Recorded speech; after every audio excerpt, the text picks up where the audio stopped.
Hey, I'm not Bob Hershey, but I do want to welcome you to the International Association of Woodcarvers. All right. Good afternoon, everyone, and welcome to the International Association of Woodcarvers. It's Saturday, the 8th of November, 2025, just a few minutes past 3 p.m. Eastern Standard Time.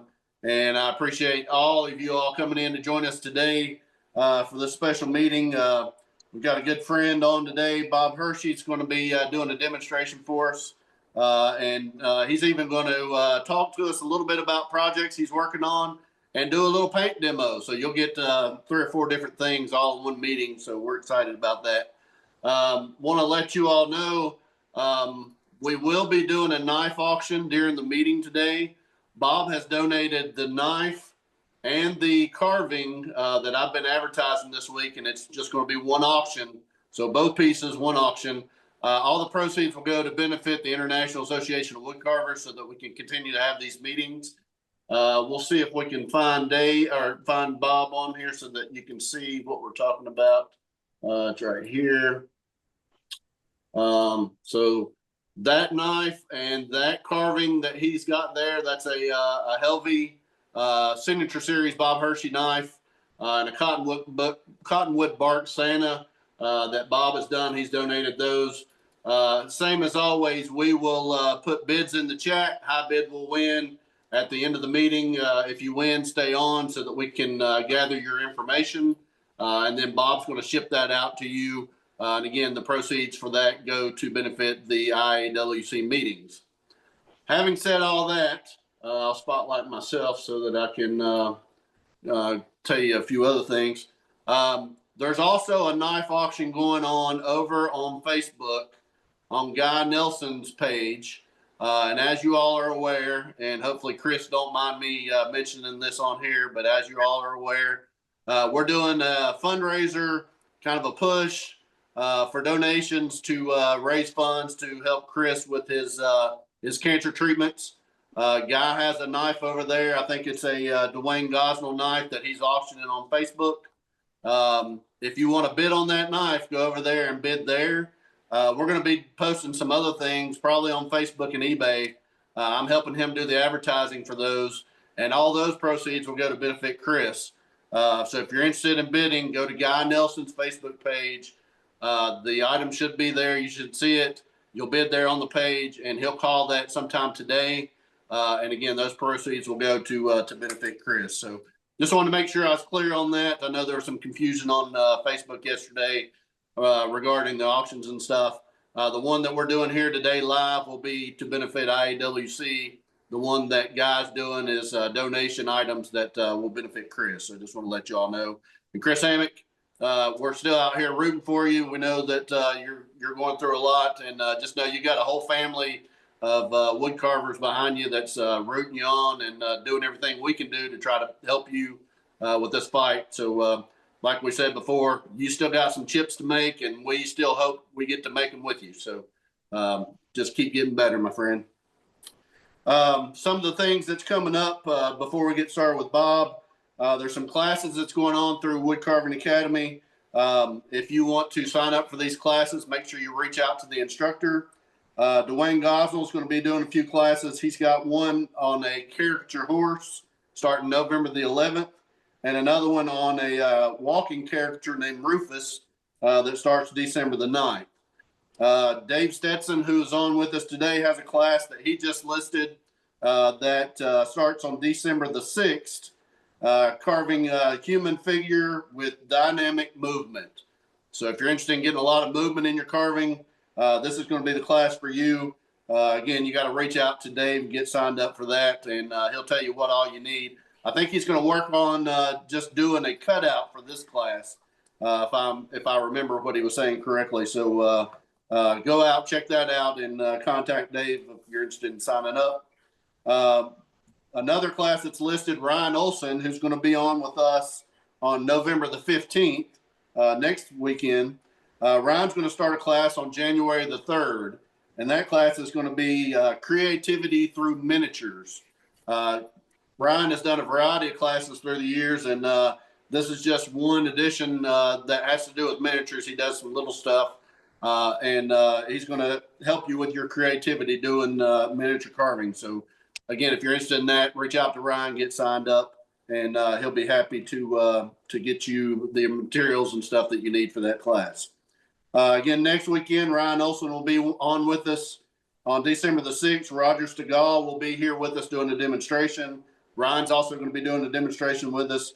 We're going to have some other people coming up that I'll be making announcements later this month.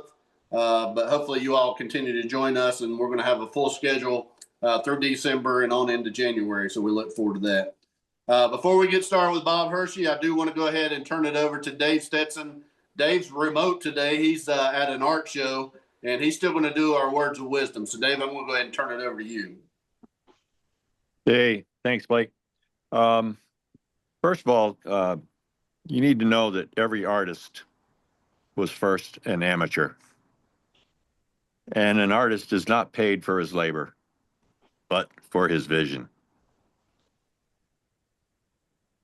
All right, Dave, thank you for that.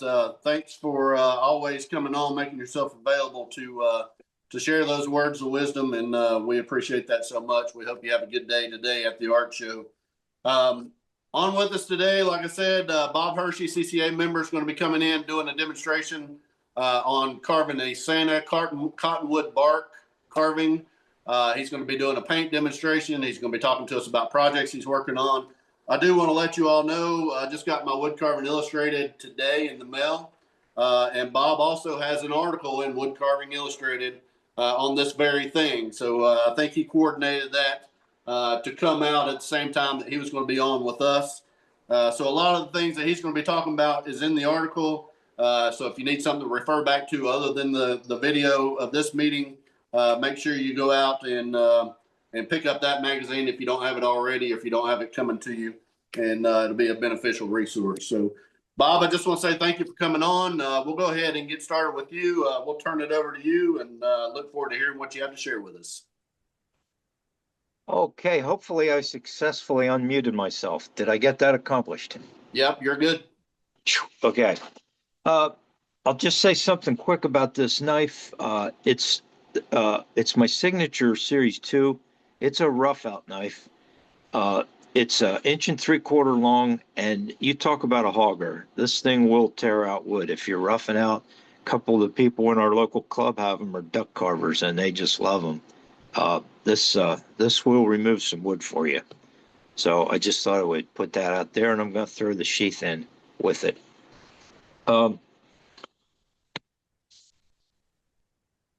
Usually I try to hide my workshop here because it's a little embarrassing. First of all, the shape I have it in to start with.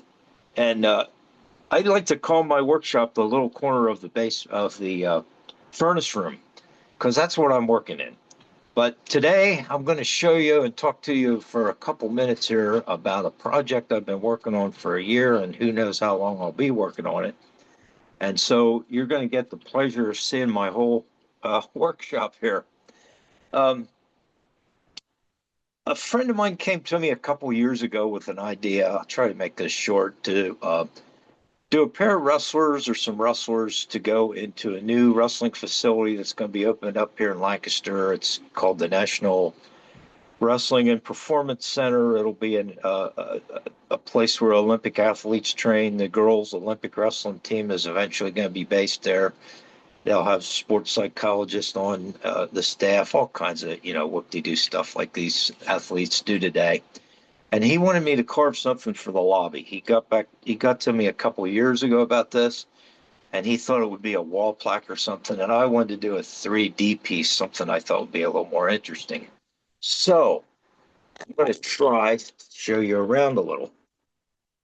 I looked long and hard and spent about 6 months till I found this pair of wrestlers here in a throw. It's a Greco-Roman throw. It's actually a head and arm throw. It looks like a headlock. And I just love the negative space that it created. And so I took this picture and I created this practice carving. And I have it on a turntable. And this was, I glued 4 pieces of basswood up. It was 8x8x12, I think, when I started. So I carved this piece as practice. Then I put it on this walnut base. And then I'm taking that, every dimension on that is going to be times 2.5. And I got a piece of, I bought a whole bunch of butternut, 2-inch wide, and I had this slab glued up. It's laminated, it's professionally done, it's like welded together. And that's the members of the F&M wrestling team, a local team here in Lancaster, that carried that down in the basement for me. Because I'm not very good at carrying 205 pounds. They carried it down to them like it was a box of Kleenex. So that's the piece I started with. Can you see all what I'm doing here, Blake? Is that okay? Yeah, you're perfect. Keep going. Okay. So I started with that July a year ago. And from July a year ago, I worked hard. I stayed right at it for about a year till this July. And then I got sidetracked on too many other things, and I haven't worked on this piece since July. But this is sort of what it's looking like now. I have the negative space cleared out underneath him here. This is the offensive wrestler's head. Here's his foot. This will be the defensive wrestler's head. His legs come up across the back here. I don't know if you can visualize that from the pictures I had shown you. This base will be that thick, but a lot of this is going to come off. It will get mounted on a, what's that called? Not marble, but granite. This will get mounted on a granite base that I'll have a nice edge put on it, and then I'll have a stand built for that so that it can be viewed in the lobby of this new facility they're putting in. So, oh yeah, there you get to see my whole ugly furnace and everything. Anyway, I am fixing to get back at this real serious here directly. Originally, it was scheduled that I was supposed to have this done by early 2026. But my friend that's involved with this project called me up about a month or so ago, and I'm not sure it was a good thing. He told me that I have another year to get it done because they're having a little trouble getting their building permits and whatnot. And it's like a $40 million building they're putting up. And so I'm not sure it was a good idea. He told me that I had plenty of time because I haven't done anything to it since he told me that. So that probably wasn't a good thing. So enough of that. And if anybody had any questions, I would answer them, but they probably don't. And so I'm going to switch the camera over to my bark here. But that's what I've been doing. It's been taking a lot of my time. And, oh, I forgot to say, I started out with 205 pounds of wood. I took 140 pounds of wood off already, almost exclusively with mallet and chisel. And it's down to 62 pounds a piece. It'll probably weigh about 40 or 35 or 40 when I'm done. Hey, Bob, somebody's wanting to know if the final large size piece will rotate as well. I don't believe so. I don't think so. Unless I can find a rotating base that is industrial quality. If I can find something that's heavy duty enough that will last, I may think about it, but I don't think that's going to happen because it's with the granite base and everything, it's going to be pretty heavy. And I don't know I haven't really, I tried to look yet for a rotating base of that size, but if I can find something that may be permanently rotating, I don't know. I'm not sure. Okay, to the Cottonwood Bark. And I just want to start out by giving Rick Jensen, who I call the grandfather of bark carving in the United States. And I haven't seen old Rick for a while, but he wrote this book. And unfortunately, he didn't get a second one written, which wished he would have. But this is still a very good guide for bark carvers if you're doing the houses and whatnot. And in this book, he had these bark Santas. If you can see them, if they're not too much of a reflection. My lighting is not the greatest. Yeah, you're good. Canada. So anyway, that's about 15 years ago, and that's what motivated me to carve these bark Santas. And they're so much fun.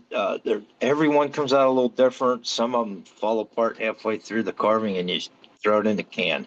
I mean, that's just part of bark carving. But I don't take them too serious. I don't.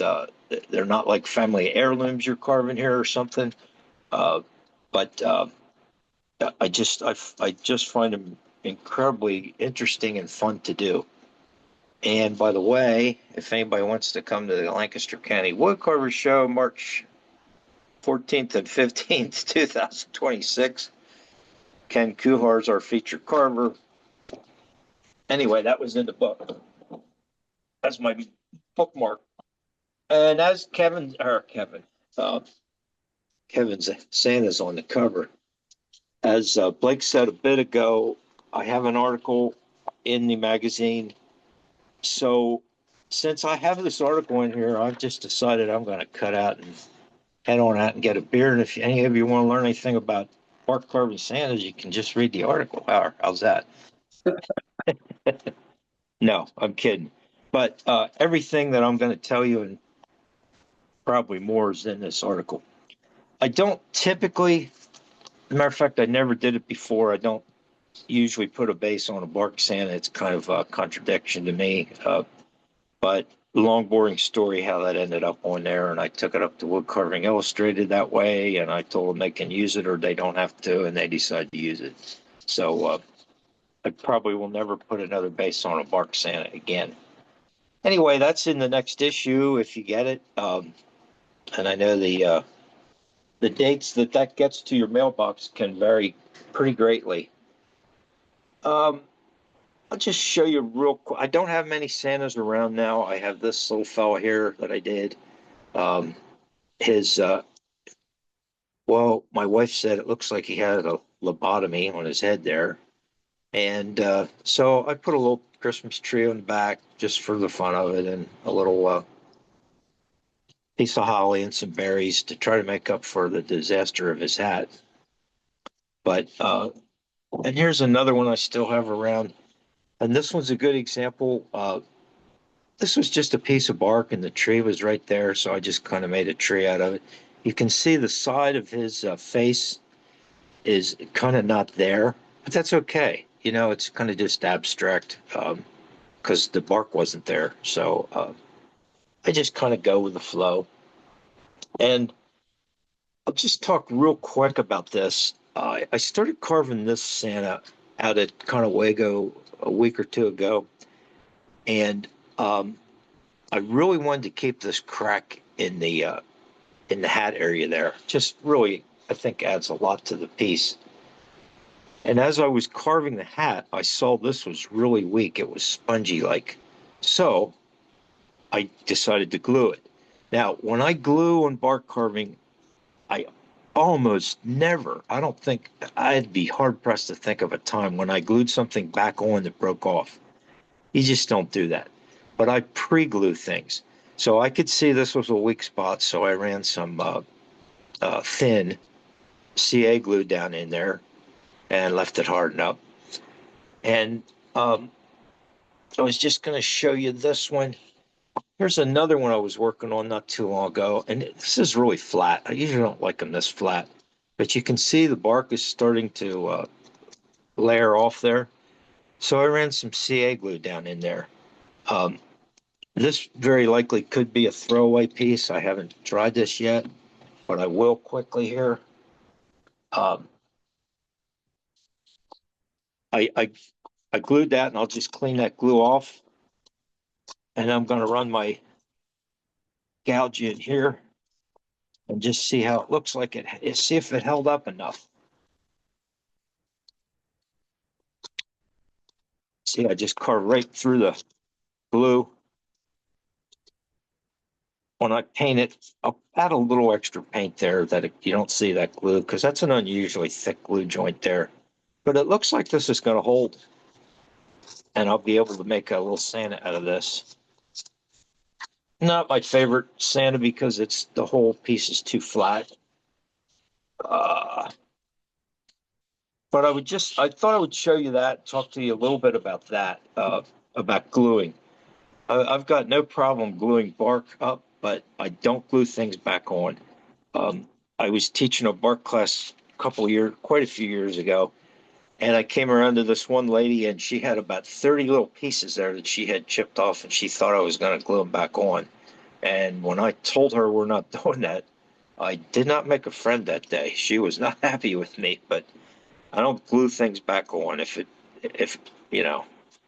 breaks, if I pre-glue, like preemptive, but if it breaks off, it breaks off. You just readjust and change your design, or you just throw it in the can, start over. That's always an option. Get this stuff out of here. Hey, Bob, do you have a favorite kind of CA glue that you use? I don't. I can tell you where I get mine, and I don't know. It's this. It says Stick Fast. And I get this from Klingspor, is it? Is that the name? Do I say it right? Yeah, that's right. Yeah. And they have thin, and they have medium consistency, and then I can get the regular CA glue at the local hardware store, but I don't use much of that. Mostly I use the thin and let it run down in. And then I do have the accelerator here, that I'm sure you're all familiar with. I use that sometimes if I want to keep carving. And don't ever get glue on your fingers and spray your piece with the accelerator and have that accelerator hit the glue on your fingers. Because if you do, well, you won't forget it soon. You will burn yourself severely bad. And one other thing while I think of it, this piece, I'm going to do a little painting on this piece at the end of the hour. And it's just going to be a brief painting demo. When I finished carving this, I detailed it with a burning tool. I detailed the hat, and mostly down here around the wreath. It just makes it more crisp, because when you're bark carving like this, your cuts aren't really that clean and crisp. At least mine aren't. And so, like around the wreath here, just a little burning to clean those edges up. Now, up here, where I burned, there's a little CA glue ran down in there. And I don't know if you can see it, but I kept my burning tool away from that CA glue. Because if you hit that, I don't know, somebody out there knows, I've heard it creates God, I can't say the word, poisonous gas. There, how's that? And I don't know what it does, but I know that if you take your burning tool against that CA glue there, if you get 1/1000th of a whiff of that, it just about knocks you out. So if you're going to use that glue and you're going to highlight or edge things up with a burning tool like I do, don't get it in the glue. Just stay away from it, because it is not it's not healthy, I don't think. Cyanatic. Why can't I say that word? That's okay. Now I have a whole bunch, and I'm not going to go into them all, but I have a whole bunch of pieces here, some really interesting pieces. This one won't be a Santa, because I just thought that's a cool little piece.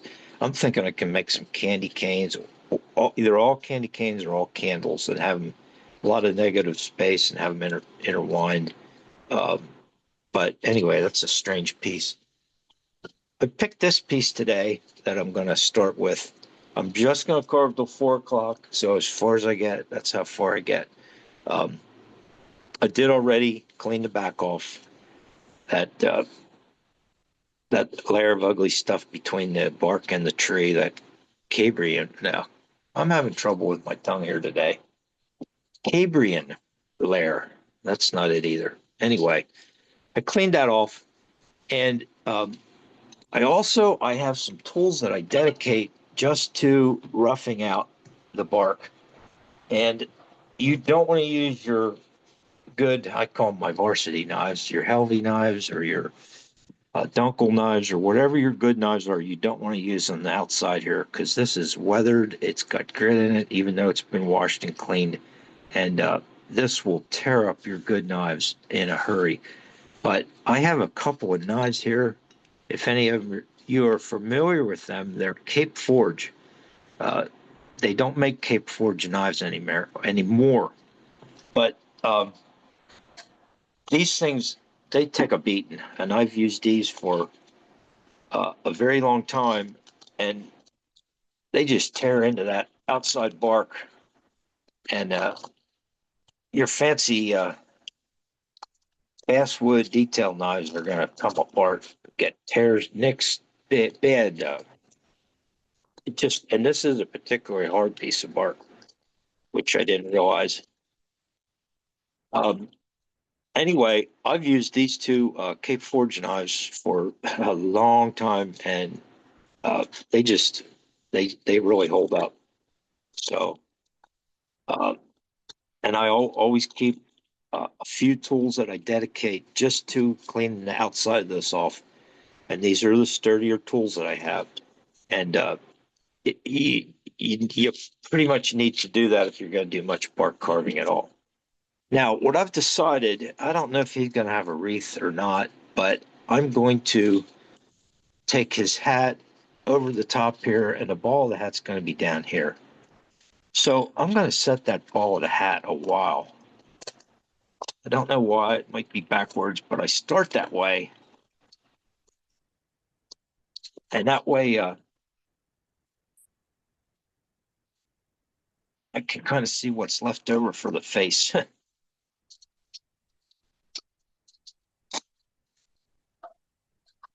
Uh-oh.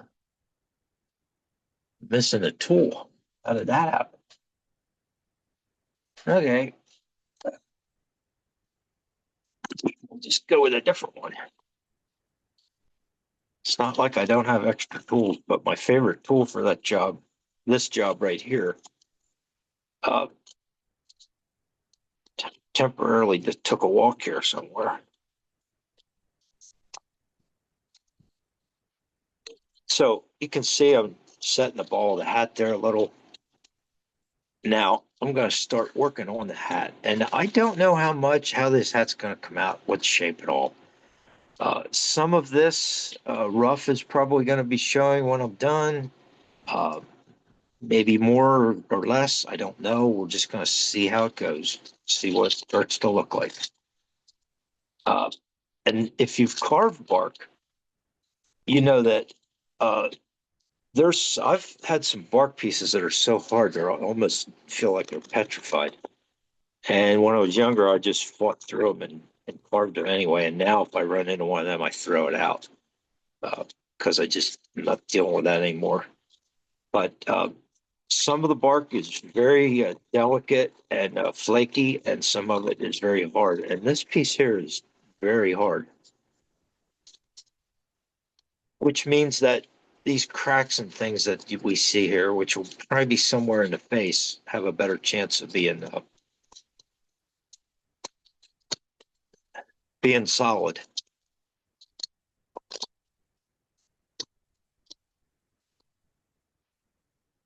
So I'm going to have to get some of this off. This really is hard. Anybody thinks bark is not hard? I wish you could feel this piece here. Hey, Bob, there's a question in the chat about whether or not you've tried the Flex Cut Pro Series knives on bark, or do you have designated tools that you just use for bark? I do not. I don't have those tools, and I've never tried them on bark or anything else, but I think you're referring to that new series that came out very recently, a year ago, maybe. Yeah, that's what they're asking about. Well, I played around with a couple of them one time over at my buddy's woodcarving shop last year when they came out. And from what I remember, I don't think I would use that knife on this. I really don't, because I don't think it's made for it. I think what I remember, it was a pretty good knife, but not, I don't think it would have held up here so well.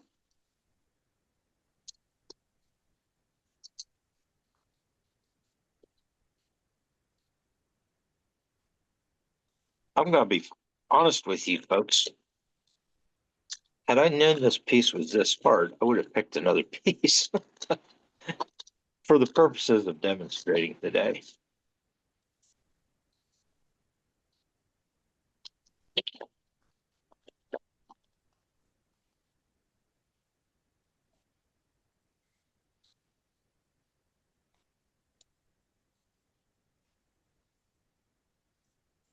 Is there anything you can do to soften it up, Bob? I know, like with basswood, some people use alcohol mixture. Yeah, I'm a big believer in using the alcohol and water mix for basswood and butternut wood too. Right. But I've tried it a little with bark, and I've not had any success at all. It doesn't seem to work at all. It just kind of makes the outside layer a little wet, and it doesn't seem to soak in and soften anything up. Now, you can see this part here is probably going to be in my finished hat. And that's just how it's going to be. I don't particularly care. I like it there. Okay. And Mitch is asking about the percent mixture of the water and alcohol. It's about 50-50, right? Okay. I'm glad you asked that question. Just throw a little bit of alcohol in, a little bit of water in, and go ahead and carve away. Yeah, roughly 50-50. And then I get questions, well, if the alcohol is 70%, is that the same mix then as if it's 90%? Because some of it's 90%, some of it's, I don't care. Just throw some water in, some alcohol in your bottle, mix it and go. But yeah, generally 50-50. But it's not something you got to get hung up on to get an exact mix and measuring it out or something. You'd be amazed the size of the bottle I have here. Now, when I use it, I use a lot of it, but I don't use it that often. And when it's getting a little low, I'll just throw a little of the alcohol in, a little water in. And I don't measure anything. Okay. Where did I ever put that? Oh. Okay, I'm going to just start to lay the bottom of the hat in here. And I always like to have it high in the front and kind of turn it down on the side. So we'll start over here.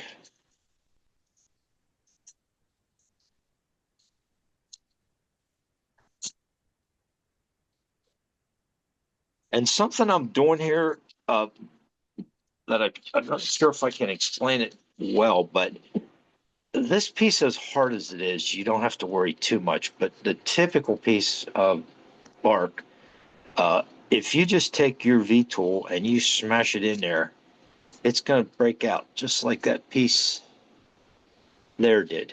That doesn't matter. I don't really care that broke out. But what I do when I'm working with the V-tool is I'll turn it. Here I'm going to use the left chisel. Then I'm going to come back and use the right and keep working it deeper that way, as opposed to just driving it straight in. Because now when I'm going across here, same thing. I'm using more pressure on one side of the chisel or the other. Now to go with the grain of wood, now I'm turning and using pressure on the right side of the V-tool. It's like two chisels put together. So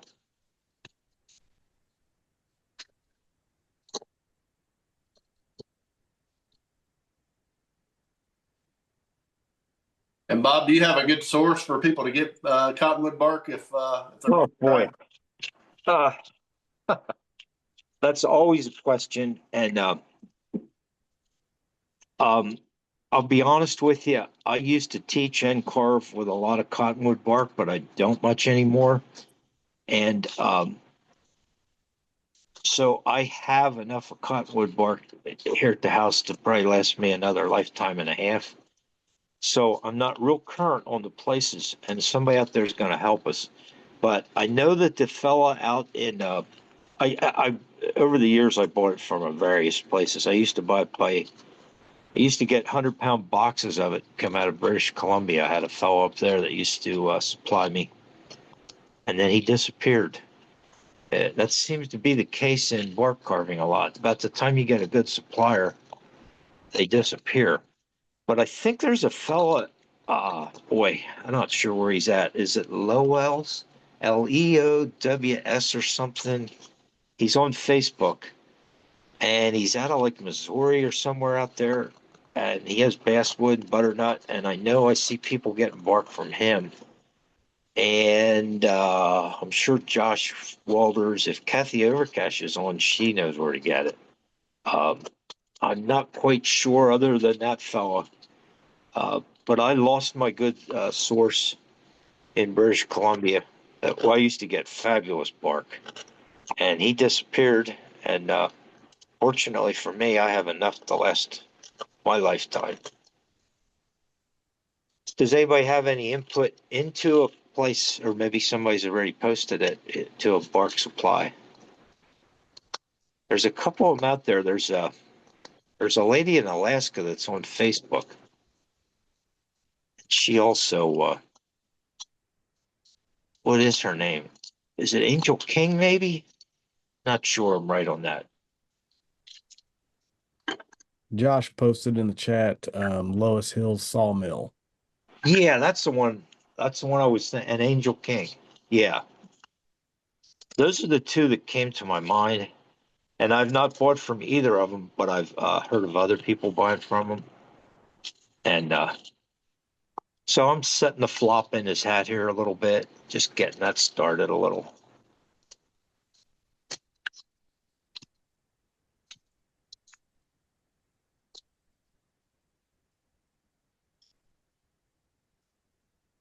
And you can see I got his hat going here pretty good.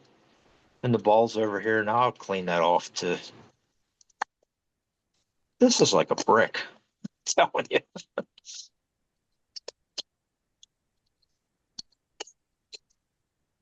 I'll clean this ball off some, and sometimes I texture them, sometimes I just let bark on. It just depends on the piece. Now you can see, I hope you can see the hat coming out here. It's not a great picture, but there's going to be a rough area here where the bark is just going to show through, and it's like, big deal. I don't care. I could push the hat back further to the point where I could get rid of some or all of that, but I don't see any need to. Bob, Josh putting a variety of vendors in the chat, so if people are interested, you can go find those there. Okay, thanks, Josh. I knew Josh was a lot more current on that than I am, because I haven't bought any bark for quite a while, and I'm probably not going to be for quite a while. Unless I live a lot longer than I think I'm gonna.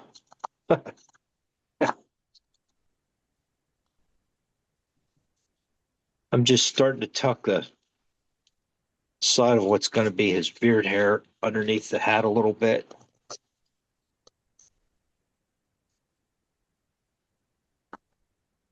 The good news is, as hard as this is, I'll probably be able to detail the face a little better than I often can. Unless, like Cottonwood Bark does, in the middle of his face, it has a big chip out or something.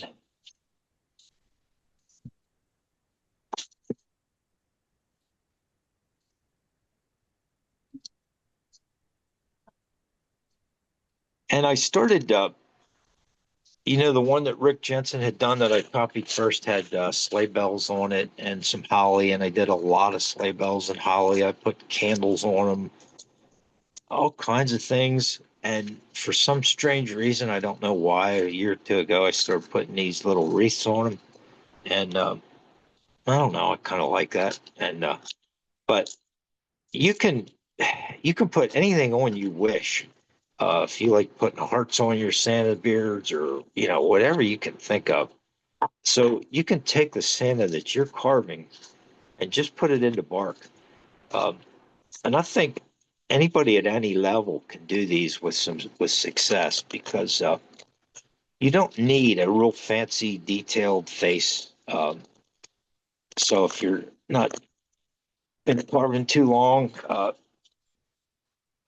and you're not comfortable doing a real detailed face, saying I got to push his whole nose and everything back in there a little more. His head. Anyway, I think almost any skill level can have success with these pieces. Um, I think and I can actually think of a few of my close friends that are used to carving a piece of basswood. They might have an engineering background. They might be very, not sure what the word is, thorough and detailed. And this carving might not be for them because it's not going to, you can't carve 25 of these and each one be the same and try to improve each one because they're all going to be a little different. And that's one of the things I like about it because I get bored really fast carving anything. If I do a project for a class and I come up with a design and I do the rough out and I carve a couple of the rough outs to make sure I got it figured out and all. By the time I have a half a dozen or 8 or 10 of those rough outs and the pieces laying around here, I am so sick of carving that thing. I don't ever want to do it again. But with these Santas, they're just always different. And it keeps me interested. I've made a lot of these over the years. I don't think I've ever sold one of them. I guess you could technically say I might be selling one today, but that's the knife I'm selling. But I give them away. I just have a lot of fun. I'll be at a wood carving show and I just walk past somebody and just set one on their table or something. Or I was over at Cottonwood last week and one guy said something about the one Santa I had. I said, "Do you want it?" He said, "Oh, no, no, no." I said, "Well, here, take it." He said, "Well, how much do you?" "I don't want anything for it. Just take it." And so I've gotten a lot of enjoyment just giving them away. I don't think they're worth enough to sell. They're just fun little projects. Hey, Bob, a couple more questions in the chat. Sure. What part of the Santa is usually the hardest part when carving bark? And what do you think makes a great Santa face? Okay. The hardest part when you're carving bark is the nose, because this particular piece might not be the case. Of course, I can see right where I'm planning to put my nose, as luck would have it, or you got a crack there. So I might have to turn him off to the side a little more. Is what I might just do. The nose is the hardest. You can't try to, it's very difficult to put nostrils in because the nose will just break out. If you try to set like a crease behind the nose, like you typically do on your Santa and basswood, it inevitably is going to break out, break the nose out. So the noses are the hardest part, I believe. And what was the second part of that question? What do you think makes a great Santa face? Oh, well, geez, I wish you wouldn't ask that question. I see a lot of Santas that I like. A lot of the people that are on this meeting, I believe, do fabulous Santas that I like. I like a Coca-Cola type Santa with a short nose, round cheeks. And now that you've given me the opportunity, one of my pet peeves on Santas that just drives me nuts. And some excellent carvers do this. Let's see if I can explain this. This is going to be the bottom of his nose here. So and I am going to run into trouble. It's going to be interesting here. Unless we push back behind that. We'll see. Okay, so often people want to make, let's see if I can explain this. They want to make the mustache huge on their Santa. So his mouth should be about here, the nose here. So this will be his mustache. So they want to make him a big mustache. So they drop the mouth down here somewhere. So he has this great big mustache. And I know we're doing caricature and we exaggerate things, but if you proportionalize that out and you took the beard off and the mustache off, you would see that his mouth is very disproportionate. And really, then his chin should be down here, if you're following me. So I see, Rich Weatherby has a carving that's called the Town Crier, and the mouth is wide open. And that's cool. It's a nice piece, but that's how people carve a lot of people, if they want a big mustache, they carve the mouth almost like that Town Crier. And the bottom lip is where I think it's called the Town Crier. And the bottom lip is where the Town Crier's lip is. And all the rest is mustache. And it just looks silly to me. It looks so out of proportion. You can see on this one how I have the mouth tucked up underneath the mustache here, and then I have the mustache flowing down. I don't want this mouth down here so that I can have a great big fat mustache. If you need a big mustache, then you can't show any of the mouth, and that's okay too. Another thing, now that you asked and gave me a chance, that I don't like personally on Santas, I like a little mouth, just to show it a little. You don't need a great big mouth. You don't need teeth. You don't need a tongue. I see some absolutely fabulous Santas, and they got a great big mouth. They got teeth. I don't want teeth of my Santa. That's just me. So you asked, I told you. But that's my biggest peeve, is where they position the mouth. And they do that so they think they're making the mustache look bigger, and instead they're making their whole face kind of look like the Town Crier face with a mustache.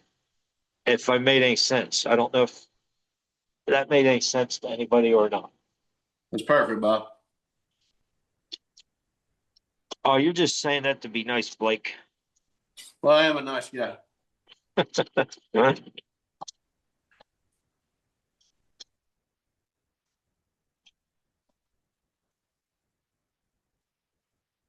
Okay, I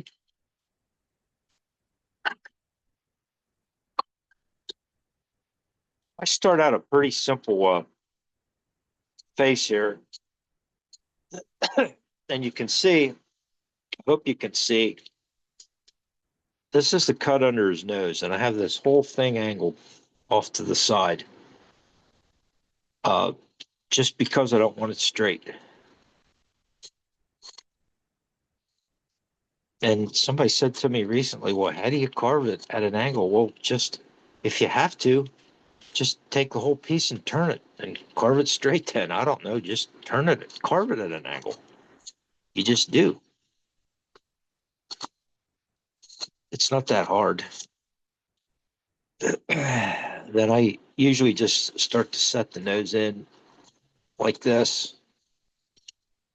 I start with a wide nose at the bottom.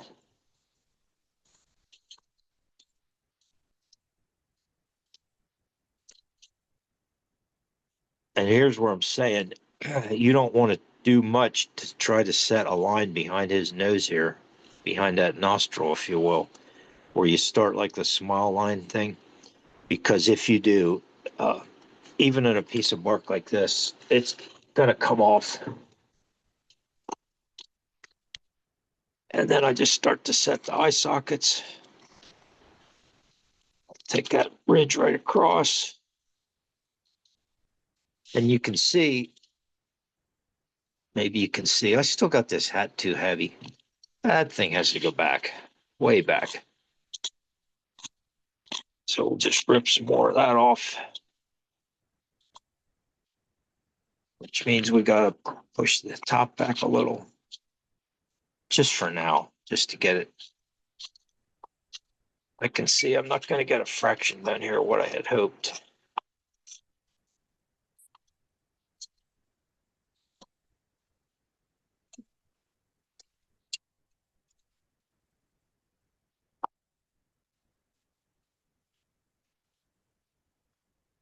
And most of the Santas I've done over the years are from just small little pieces like this. And it's just a Santa face on a beard. But this fella here is probably going to end up with maybe some holly or something down here at the bottom. I'm not quite sure yet.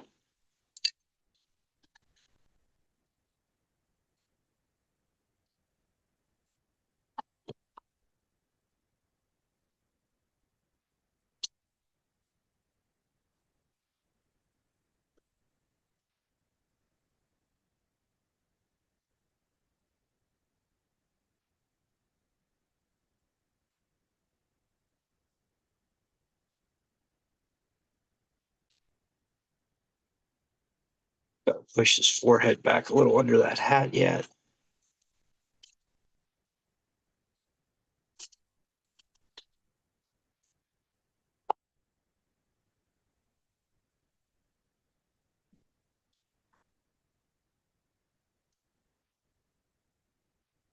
I'm really glad somebody asked that question about what I like about Santa, so I could give my little speech about the mouths.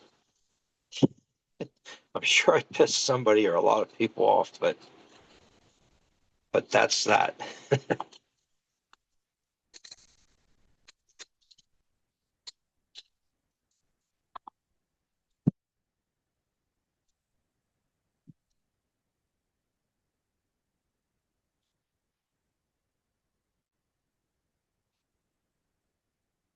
I use the side of my I use a lot of veiners, so I use the side of my veiner to kind of round that nose in a little. Actually, I'm actually now going to get out my Helvey detail knife and start using it because I'm not going to ruin it now.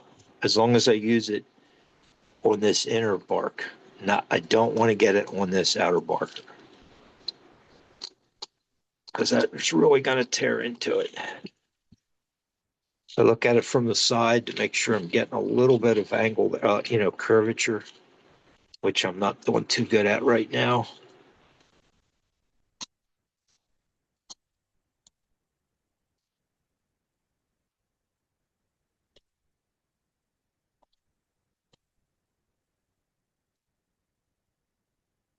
Can anybody see a Santa coming out of that? Well, trust me, it's there.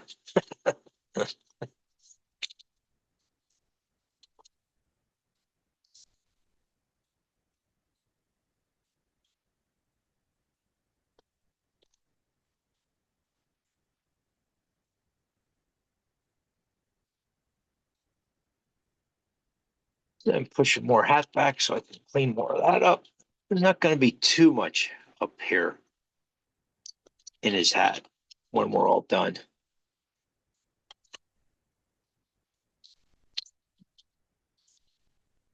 To do. Fuck.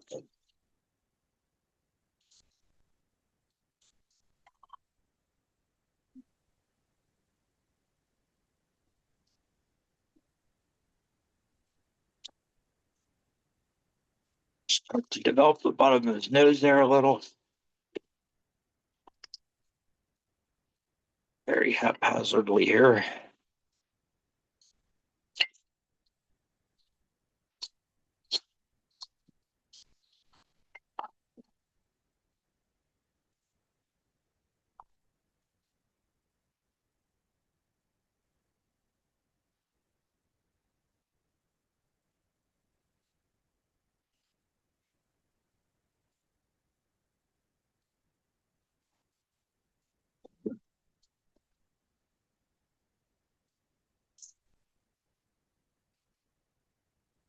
So anyway, I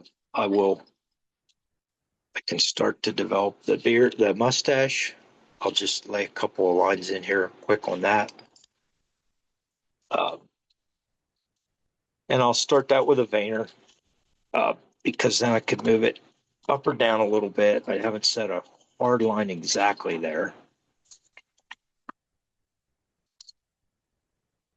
I'm not going to do the eyes today because I'm just about out of time, but I do usually kind of like a big eye in a Santa. And on these pieces, it's hard to carve a small eye, but really all you need is a three. Oh, actually, if you've ever seen Dave Stetson do those little, I think Chris might do it too. For little simple pieces, you do 3 cuts. Well, why don't I just do one here? I start the eye about 1/3 of the cut is that way, and then it's about 2/3 down like this. And then I'm going to come back in and cut to that and hope that this bark is not too.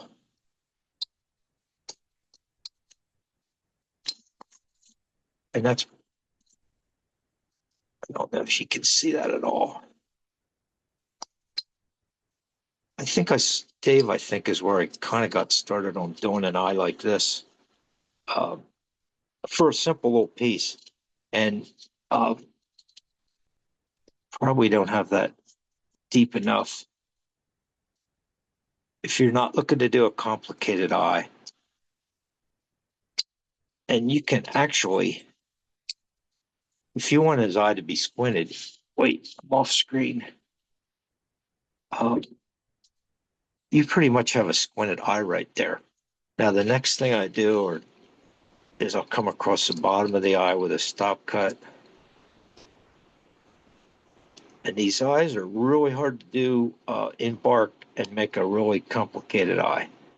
So I put a stop cut across the bottom, and now I'm coming back and cleaning that out. And that actually gives you a little eyeball in there. I need to do a lot more cleaning out right now on it. I don't know if you can see that at all. But I'm starting to get an eyeball in there. If I want, I can round it off a little bit. And you can keep going and going and making it nicer and more complicated. You can come in with I would use my number 4. I could come in underneath here and set that bottom eyelid a little and create that ball underneath the eye some. I don't want to do a lot of that because I don't want to take a lot of wood out of that. What's going to be his big puffy cheek, because I like a big puffy cheek, a big round cheek like a Coca-Cola Santa. And you can come in with, I use this V tool for that. I can come in here and set the top eyelid. And you can do a whole lot of tweaking of this.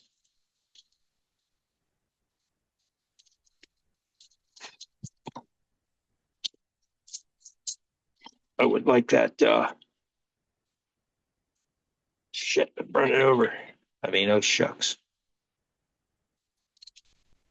Hey, Bob, when you get a second, would you Yeah. mind showing that a little closer to the camera so we can see that eyeball? Oh, okay. Is that helping at all? Right there. Turn it to your left a little bit.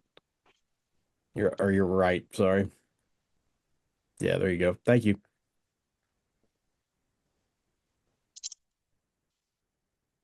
It could use some more cleaning out. I see a real bad spot in there, but anyway, and then I think I'm gonna quit here. Wished I could have got more done, but I did want to do a really short painting demo. It should only take me 5 minutes till I get over. I got to move over here to the right where I have set up, and I'm just going to paint a hat over here on the one Santa.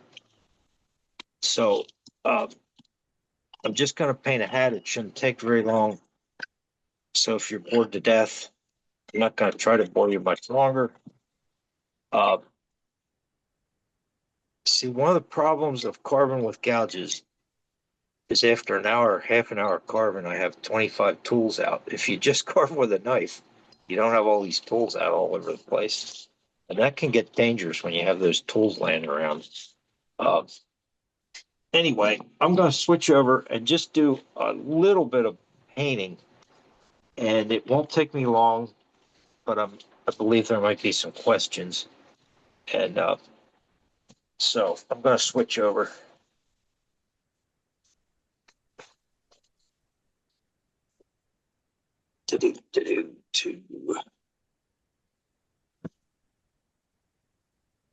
Dave, maybe you could sing a song to him for a few minutes while I do this. Or Blake and Dave I'm could gonna put the sing a camera on duet. Blake. I'm gonna make everybody look at Blake for a minute while you're focusing over on that. I'll remind everybody, let me do this. Midwest Artistry and Woods coming up in Belleville, Illinois, November 14th and 15th. I think Wayne Larimore is going to be there. If you're in that area, make sure you go out and check out that show there. They asked for me to announce that on here today. Again, it's November 14th and 15th in Belleville, Illinois. So there you go. Okay, am I back over here? How's the camera looking? You're good, Bob. Man. Am I okay? Oh, well, sorta.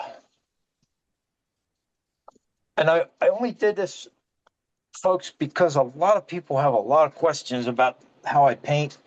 It's not rocket science, obviously, or I wouldn't be doing it. But I just thought I'd do a real quick little demo. And I'm only going to paint the hat. So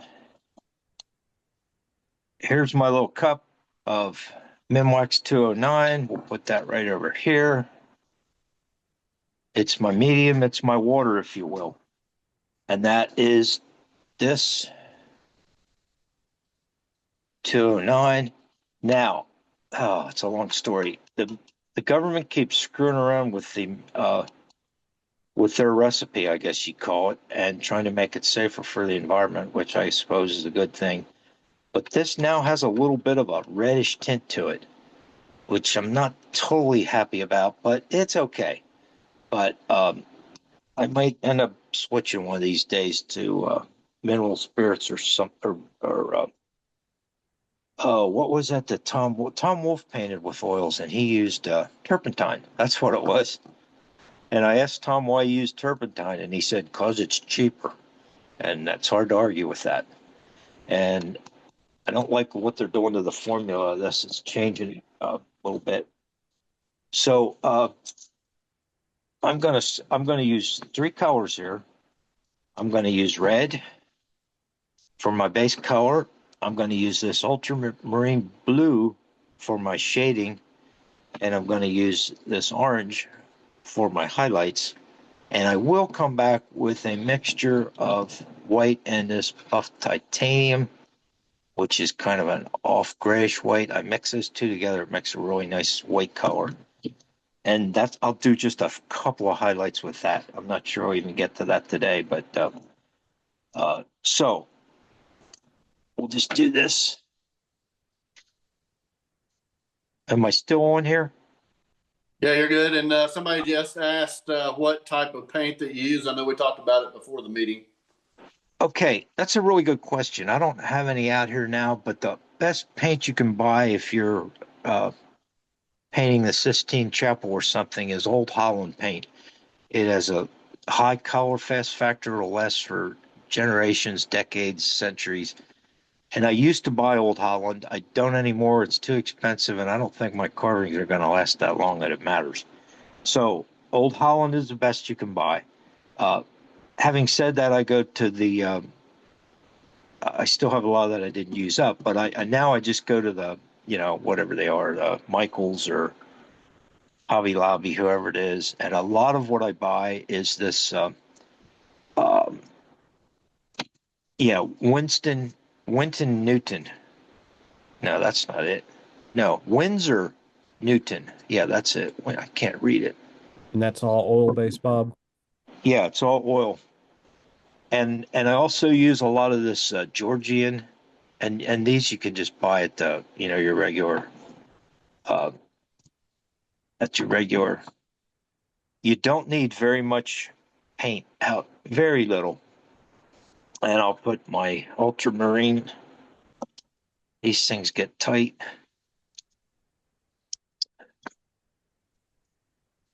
Most of the shading I do, I use burnt umber for, but I've found that this ultramarine blue looks really good with a red hat. It'll look black, is what it'll look like, sort of, kind of, in a way, halfway. And geez, these things get tight, or I'm getting weaker. And oh, I'll plan to do a little highlight with the white mix. So I'll just get that out a while. And you can see this is a big tube. And I go through these, the buff titanium and the white, I go through painting Santa beards and things. I go through a pretty good amount of that. Just put a little there. And as I always say, I never paint with straight white, but you can tint it with a lot of things. And this buff titanium, it's a weird name for a paint color, but it is a great color. And it is a Georgian paint. Whatever. Another question, Bob. They're asking why you choose oil paint over water-based paint.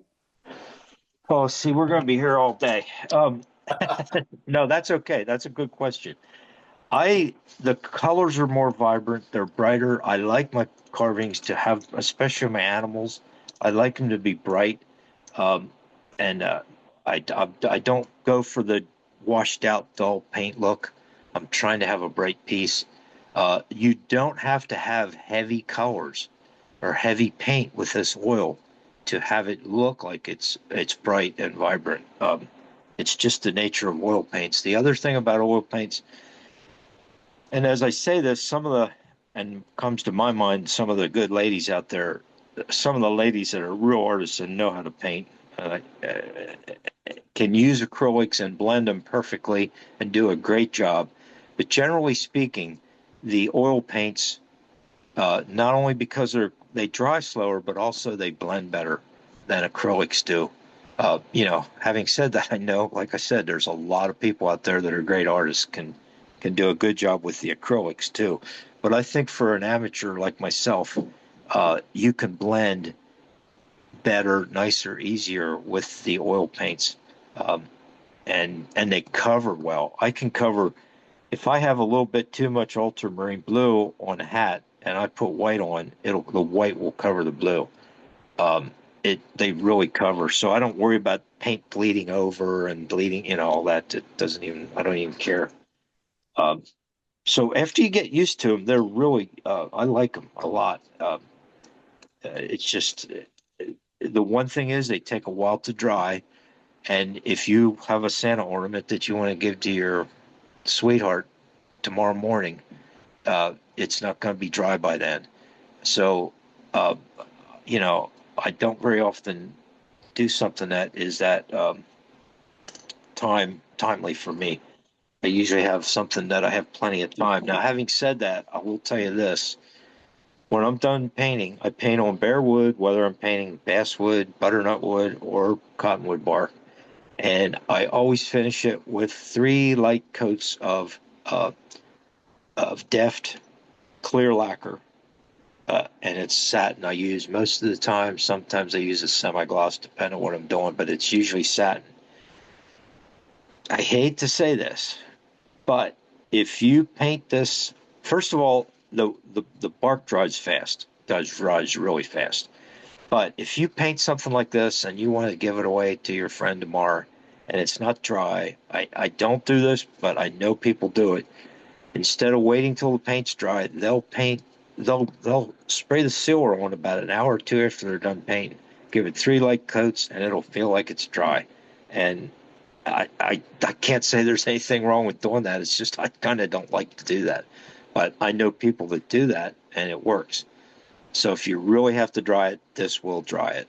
Uh, the one other thing before I start, I'm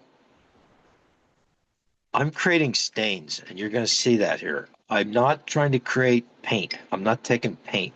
Just like you thin your acrylics down, maybe 20 to 1 or something or whatever you're doing.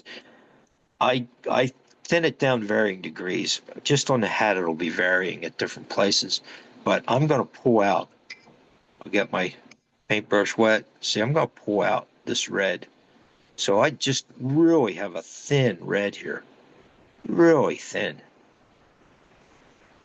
And so what I'm actually doing is creating stains more than I am painting.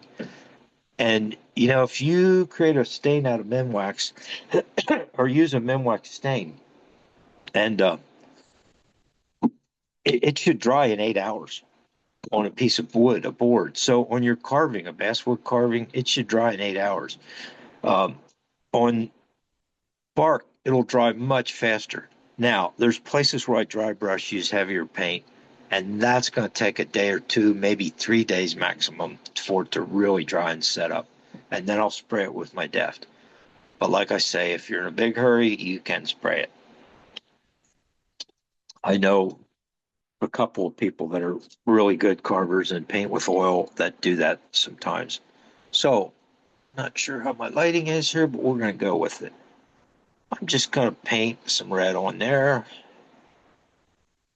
Nothing too fancy. I'll paint a little over that bark, just a wee bit. So some of it shows through, some of it doesn't. And see, I've already had paint run down into the hat here, which I'm probably going to make gold. And it doesn't matter. That's just fine.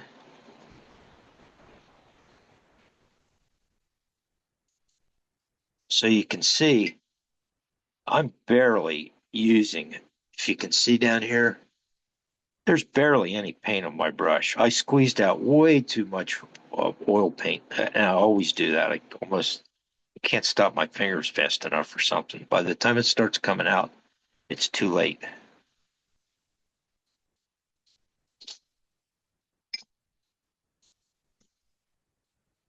So I'm just going to paint this hat quick. And I often say it probably takes me often on my carvings, and not just bark, but my animals and things that I do, especially on my animals, I'll often take probably as long to paint it as I do to carve it. It just takes a while, and I've learned to enjoy painting. I always have to laugh about how everybody hates to paint. Oh God, we hate to paint. But in kindergarten, we all like to paint, slop paint around, have fun. And that's all I'm doing here is just slopping paint around. This is not very exact at all.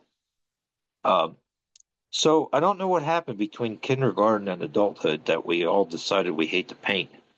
But painting can be fun. So there I have a coat of red on, and I hope you can see, you can easily see the grain of the bark, or I'm not sure you call it grain, the layers, if you will.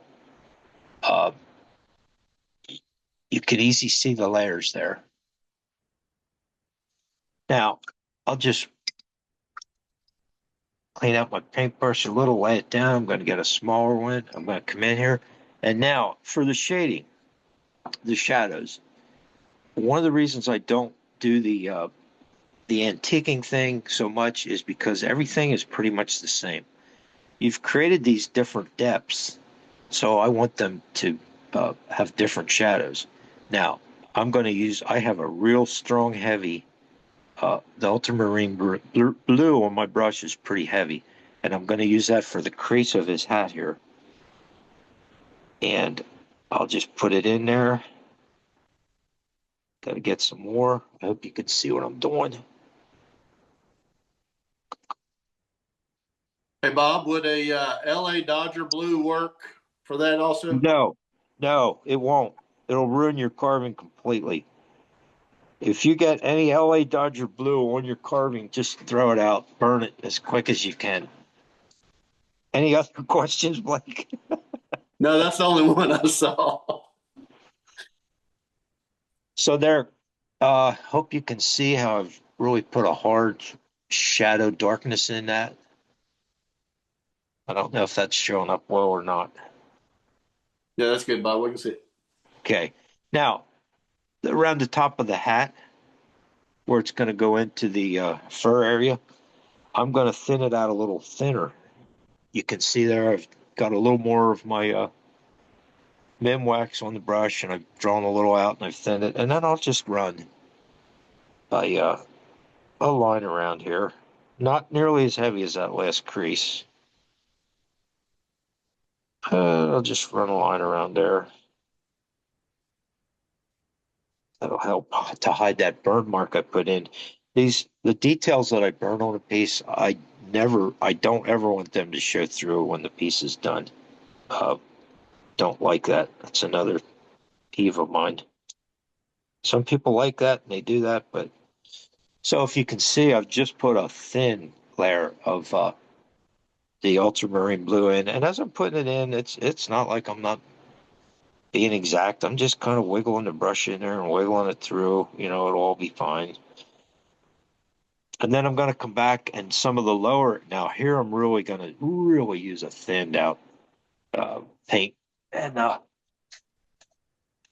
shit, I'm sorry, this is taking way too long. I'm almost done, Blake.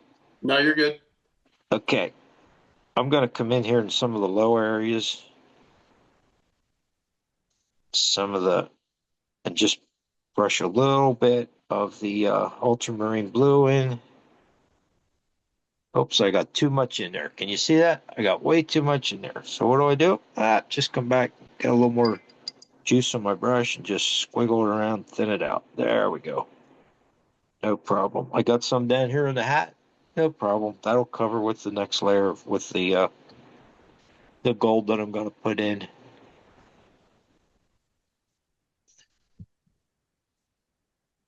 You just have, there I got it pretty heavy again. Well, that's okay. I might need a little darker shadow back there.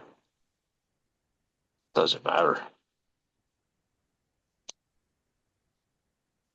I hope my camera is good enough to show you the shadows that I'm painting in.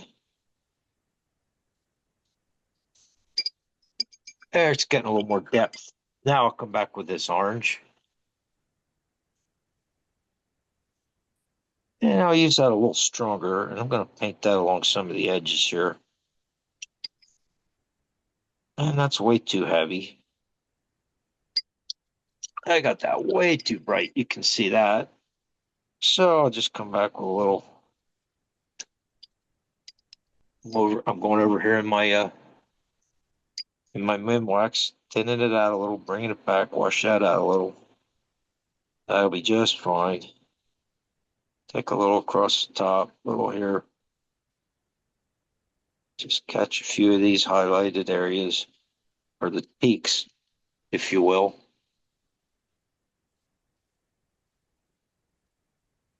And anytime you get too much, you just get a little more Mem wax on your brush and wipe it out, wash it out. Okay, this is taking me way longer than I had hoped. But you can see how long it takes me to do this. I need a little more orange in here.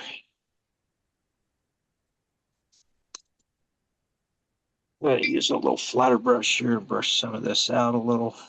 Brush some of that out. Brush some of that out. Brush that out a little. And I need a little more up top here. Just a little. Now, how can you say painting isn't fun? This is fun. This is like, I'm just a little kid splashing paint around here. Hopefully when I'm done, it won't look too awful. There, can you see the highlights there, kind of in the orange, how that has pulled things out a little bit? Can you see that at all, Blake? Yeah, we can see it. So does it dry that same color, or will it lighten or darken? Oh, no. I'm glad you asked that. You people are asking really wonderful questions here today. You'll keep me on here forever if you don't soon quit asking good questions. One of the advantages of oil paint is what color that is. That's what it's going to be when it dries. Uh, that's the color it'll be. When you put, if you use red on a Santa hat, the color acrylic, the color you put on when it dries, it's not going to be that color. And I forget the whole details, but it's because of the polymers in the paint and acrylic, which are actually the plastics, are one color. They're one color when they're wet, and they dry a different color. I used to know the details of it, but I'm not current on it anymore. But yeah, acrylics will dry a different color.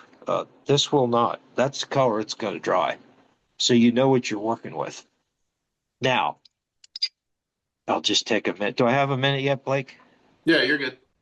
Okay, I'm going to mix, if you can see over here, a little bit of the white and a little bit of the buff titanium. And I'm going to come over here to my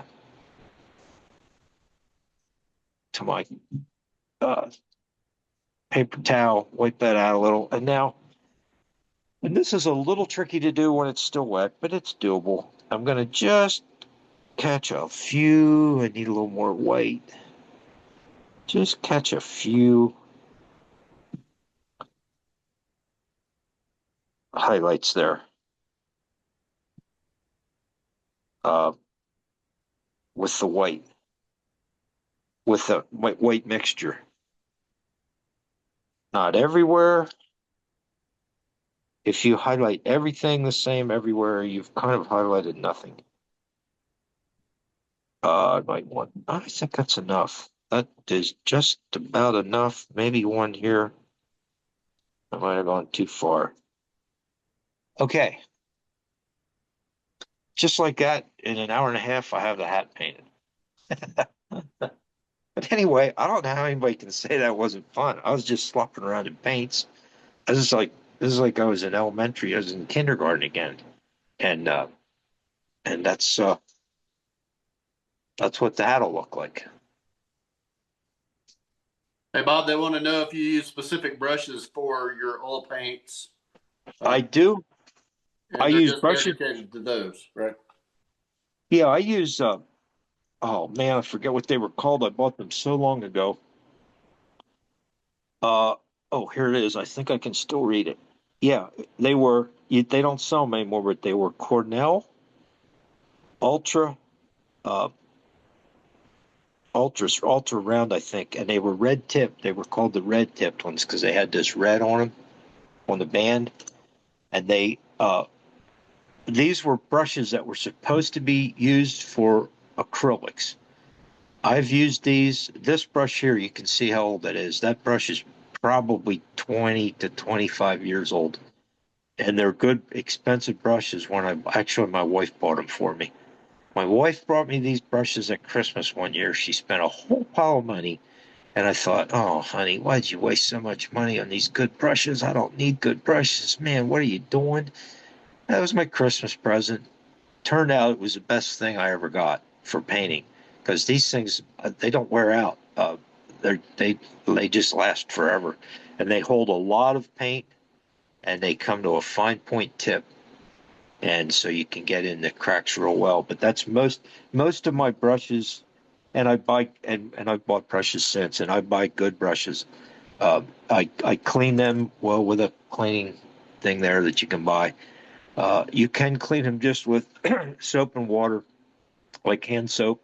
I'll take these over to the sink after we close out here, and I'll just wash them good in the. Well, here, I'll get it. 1 second.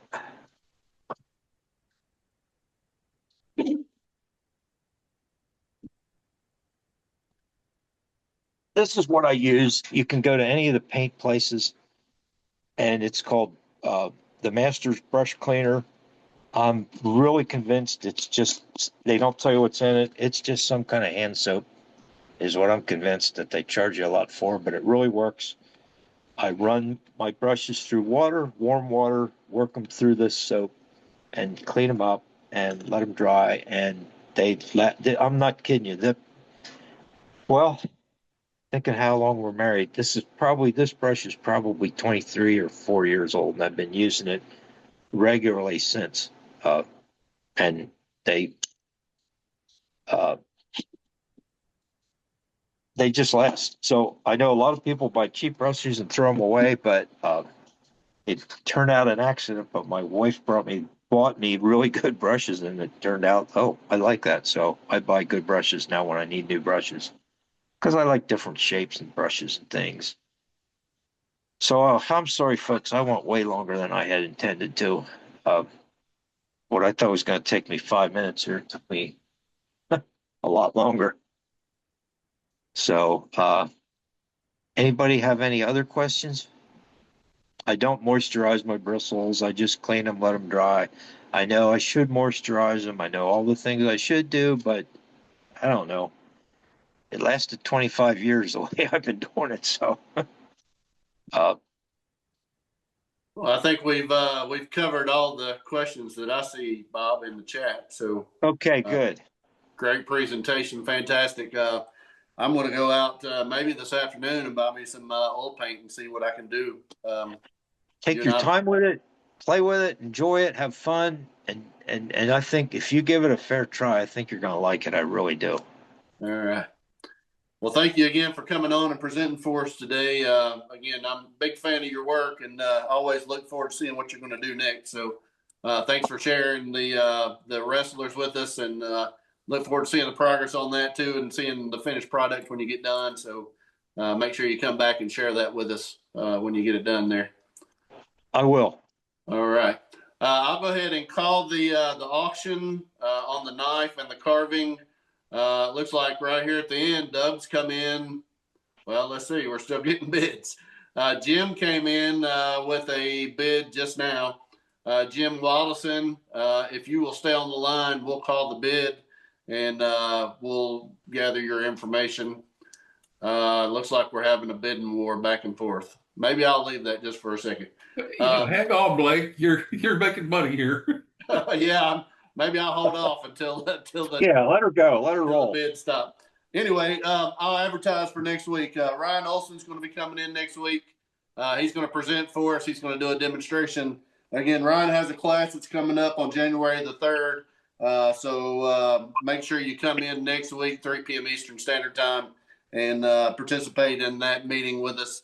Should be a good one. Ryan's always entertaining, and maybe he'll sing a song for us or something. So I look forward to having him on. So I will call the bid now. So no more bids. Jim Wildison, if you'll stay in, we'll gather your information. And thank you for supporting us. And thanks, Bob, for the donations and everything. It's well appreciated, and it'll allow us to continue to have these meetings. So thank you for that. Just want to say thank you all for joining us today with the International Association of Woodcarvers. We will see you all next Saturday, 3 p.m. Eastern Standard Time with Ryan Olson. Thank you all.